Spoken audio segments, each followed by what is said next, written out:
abogado and naging professor ng constitutional law, I'm familiar with the rules of the Senate. And the Senate says that in proving facts, the rules of court apply in the suppletory character.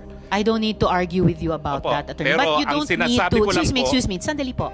You don't need to tell the committee what the rules of the Senate are. Well, I'm just citing Please just po. answer our question. You don't My need to answer cite, po it's not is necessary. that document is only evidence of its existence. Pero para patunayan po yung katotohanan na nakalasaad sa dokumentong yan, dapat meron pong testigo na nakakita ng ginawa yung dokumentong yan, o di naman kaya testigo ng gumawa ng dokumentong yan, o di naman kaya yung testigo na pumirma ng dokumentong yan. Actually, Pag as wala I po said yan, earlier, hindi po siya po No, pwede. excuse Ma'am, me. excuse me kasi No, excuse me, Attorney Roque. I'm sorry, madam, but I am Yes, a it's all resource right. person invited. Yes, you are. I was Wait. asked Let me to finish. answer. Yes, you Hindi ko already po answered in maintindihan, excess. Kapag gusto niyo Sandali akong po. tumigil, papatigil niyo kapag ako nag-explain. Yes. I thought we were engaged in Attorney. the search for the truth. Oh, definitely we are.